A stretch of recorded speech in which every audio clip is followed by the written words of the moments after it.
So if you're into cars, you watch car video, you watch car television, but you definitely read car magazines. And I'm standing here now with my good friend Terry McGean, who was one of my brothers in arms back at Hot Rod Magazine.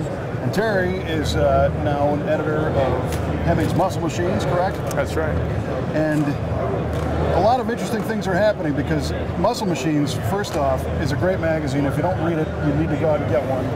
Because in this magazine, correct me if I'm wrong, not only is it pretty pictures of cars, you also get into the history of the car, maybe what the market's doing on the car, and maybe a little bit about the owners and how the particular car came to be.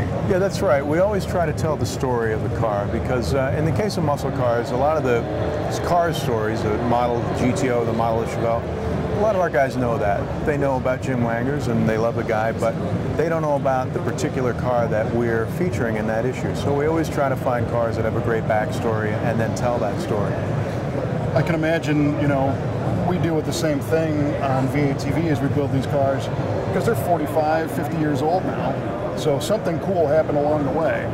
Yeah, these cars are old enough now that most of them have very long and interesting tales to go with them. So we try to dig that out and bring it to the people. But traditionally, Muscle Machines has been focusing on stock and restored and original type muscle cars. Yeah, most of what we cover is factory stock, mostly restorations or features on original condition cars that are mostly as a factory intended. Now every month we do one modified feature, but for the most part it is factory stock. Now, is this because there's a specific niche of reader that is hardcore factory stock that doesn't want to modify the cars, or do you guys seek out cars that maybe have a historic pedigree that maybe you shouldn't mess with? Well, we certainly have cultivated an audience that appreciates factory stock cars, and I would say the majority of the readers do favor cars that are in factory stock condition. Of course, we do have a lot of guys on staff like myself who appreciate modified stuff too, and that's a huge part of the market. So we do try to get a little of that in every month. But yeah, we've just, I guess, the path we've taken has led us to mostly stock. But kind of some big news at SEMA this year is this issue here, which is the all-modified issue of Muscle Machines. And tell me, you know, it's a little bit of a departure, it's a special issue, what's going on? Yeah, this is something a little different for us. Basically, in our travels to fill the pages of Muscle Machines, we always come across lots of interesting modified cars, and some of them might be a little too modified for the pages of our regular monthly magazine, but they're great cars nonetheless, and we've kind of been amassing some of these things, and we decided finally it's probably about time we put them into print.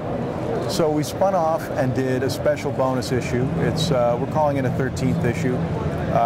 It's the all-modified issue of Muscle Machines, but it's in addition to what we normally do. We're still doing our regular 12 issues. Subscribers will get this in the mail as a bonus, and newsstand buyers will get it next month with the January issue on the newsstand in a poly bag. Well, that's cool, and if I know anything about what you guys do, this is now not just pretty pictures of modified cars. You're probably trying to go the extra mile and give a little more info about the build. We have. We've changed the format a bit from the regular magazine. It seemed appropriate here. You're going to find a lot more technical stories in the modified issue than you would in regular Muscle Machines. We've done a shop profile, which is something we don't normally do.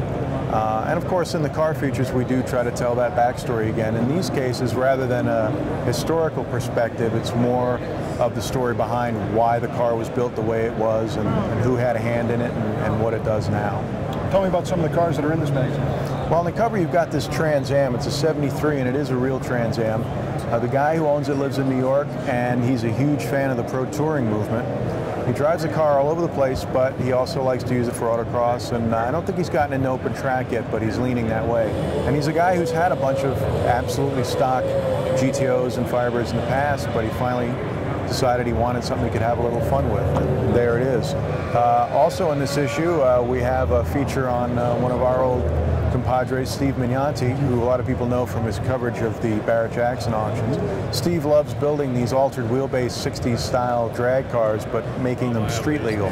So we went to his place and checked out what he had and did an interview with him, and so we've got a feature in there on that. And we've got a 409 engine build that actually Steve wrote for a separate story. And we've even got a little bit of basic chassis tech from our West Coast guy, Jeff Koch.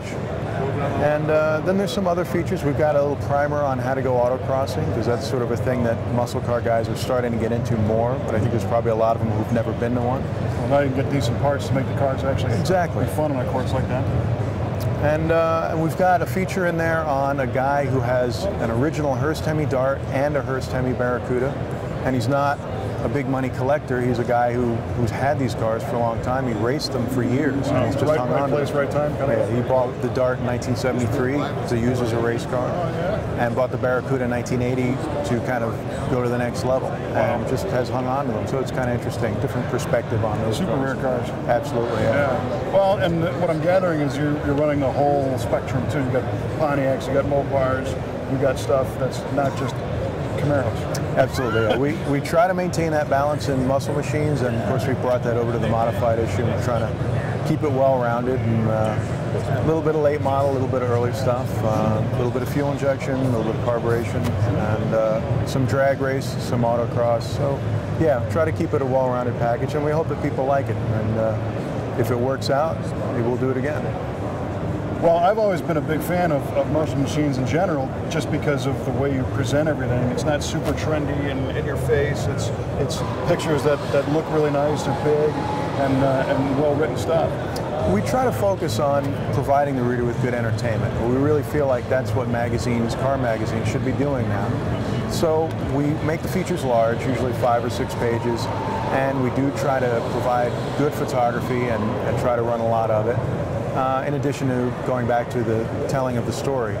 And it's been working out. People seem to respond really favorably to that. Well, excellent. I wish you the best of luck with the modified. I guess we'll see what the readers think. We have our fingers crossed. Hopefully people like it, and we will be doing more in the future.